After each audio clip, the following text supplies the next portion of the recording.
So as is typical of an Arsenal transfer saga, it looks like this Mikel Merino thing is going to drag on a little bit. And we have to be patient. I know it's frustrating, everyone.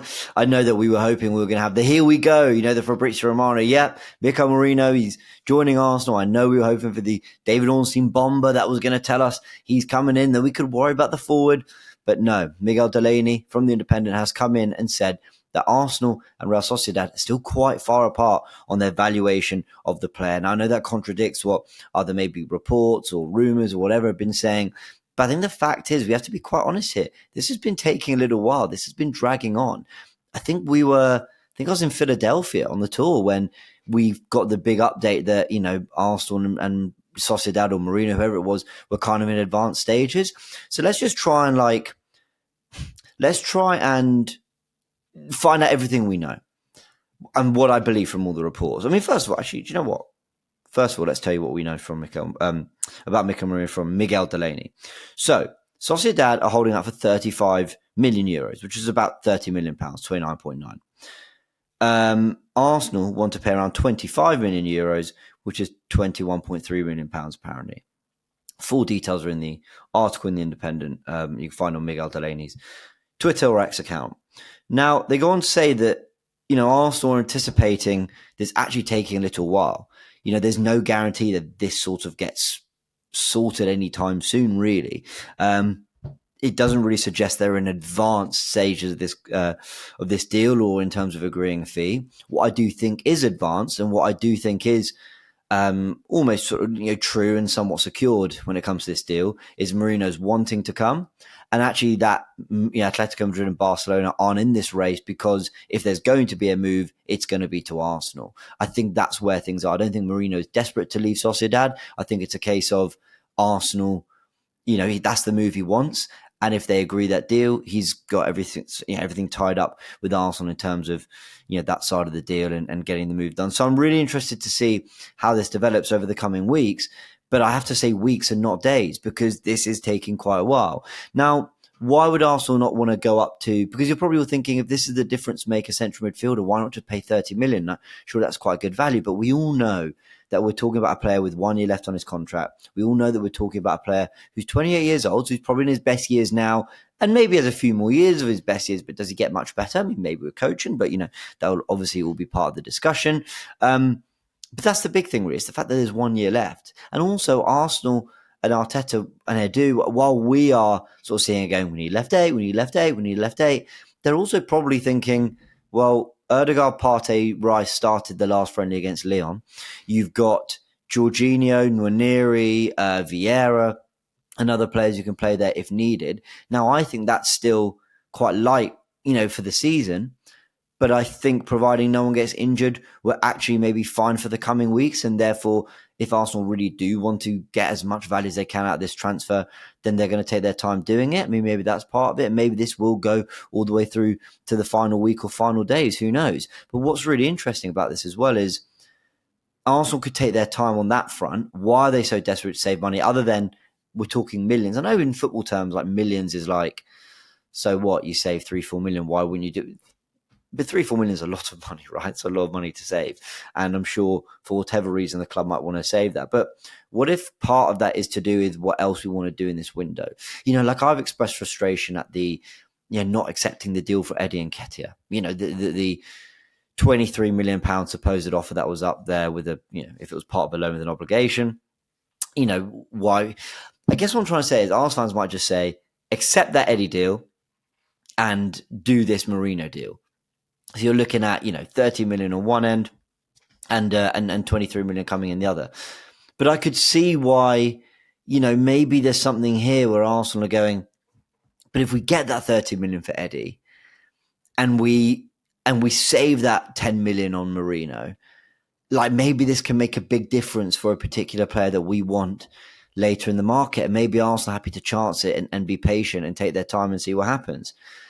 For what it's worth, though, I always urge caution on that front because you're in danger of not getting the sale done. So actually 23 million always looks better than nothing coming in. And you're in danger of missing out on a particular profile midfielder who fits really well in our team. And I dare say there aren't many other midfielders in the market. Onana's gone. Bruno Guimaraes isn't a doable deal.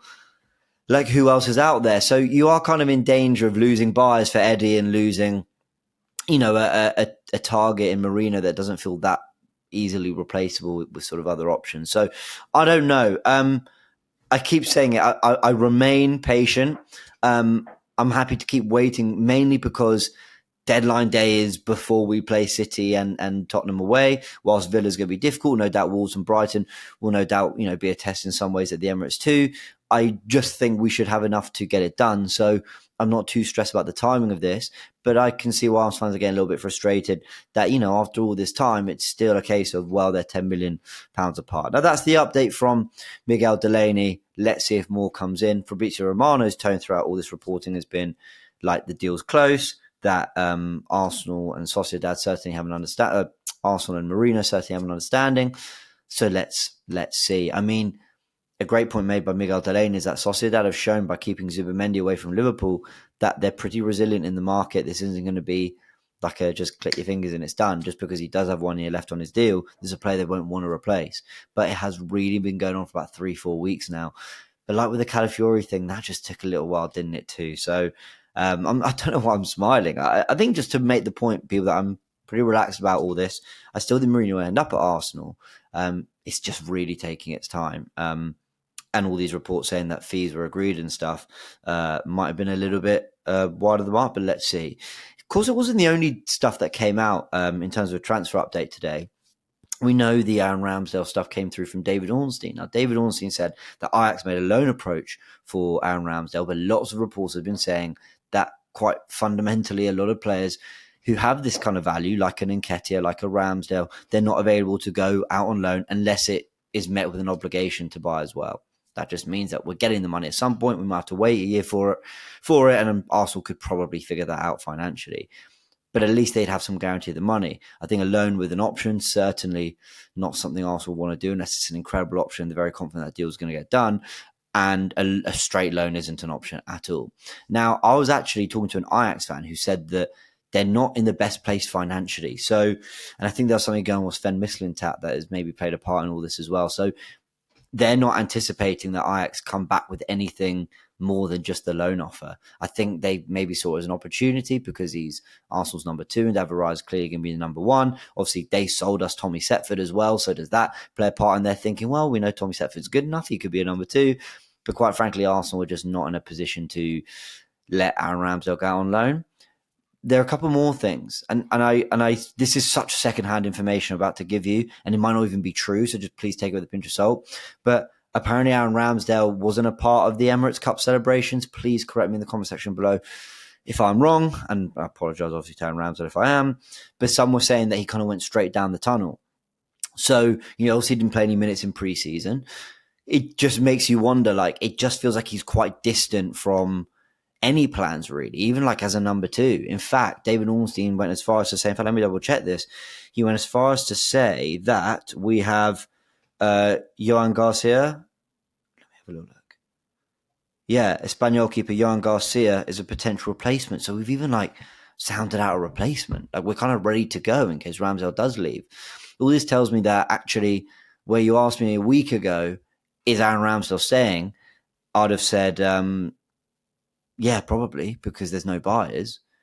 Something tells me maybe there's something in the background we don't know about, and that actually maybe a move does get sorted for Aaron Ramsdale. So we'll keep an eye on that, and of course keep you up to date with it all on AFTV. Final thing I want to talk about very quickly, Eddie Nketiah, all covered by Robbie on Transfer Daily, but the latest is that, again, he's just an option for Bournemouth. So let's wait and see what happens. Loads of people came out with it. Alex Crook from TalkSport, Mark McAdam from Sky Sports, lots of others. And may I say, I think Sam C at United Stand, lots of people came out with it, saying that he's one of the players on the list. When the Bournemouth went for Evan Nilsson, that got rejected. That's the Brazilian Porto striker. So that was kind of, what's the word, pushed aside. So it looks like they're looking at an Nketiah or someone else. And he's kind of one of a few options. I've seen Bournemouth linked with a few strikers. So I don't think we can hang our hat on Bournemouth definitely paying the money just because Solanke's gone. But maybe there are kind of more buys than we realise, and maybe that's why Arsenal have taken the stance to be really firm with their valuation because they get the feeling that other clubs are actually willing to pay it. So maybe there's kind of more in the background we don't know about with that. But let's see. As it stands, I'm a little disappointed we didn't do that Marseille deal. But maybe context will tell me I'm wrong. And I certainly hope it does because it allows us to do more business in the market. So yeah, we'll leave it there, everyone. Hope you've enjoyed this update. It was a very quick one on everything that's been going on, but mainly speak about Mikel Merino. 30 million is up 30 million pounds is around what Real Sociedad want. Arsenal will do a deal around 21 million pounds. Just me in the middle. But with 1 year left on the deal, I can see where Arsenal are being a little bit like, no, we're going to fight for everything we can get here in this deal. Is it with a view to helping us in the forward market? I really hope so. I'm trying to remain optimistic, but that has to be the context in which I'm happy for it to take quite as long as it's taking. But I always stress I've never bought or sold a player, so I have to keep that in mind as well. Everyone let me know your thoughts in the comment section below. Hit the like button if you enjoyed this video. Of course, if you didn't enjoy it, you don't have to. But if you did, hit the like button so more people can see it. We can keep you up to date with more of this kind of news. Any feedback in the comments section, appreciated too. And let me know. Is Mikel Merino getting up at Arsenal? And go on, put a date on it. How long will it be? I think 25th of August. We might have something. In a bit, everyone.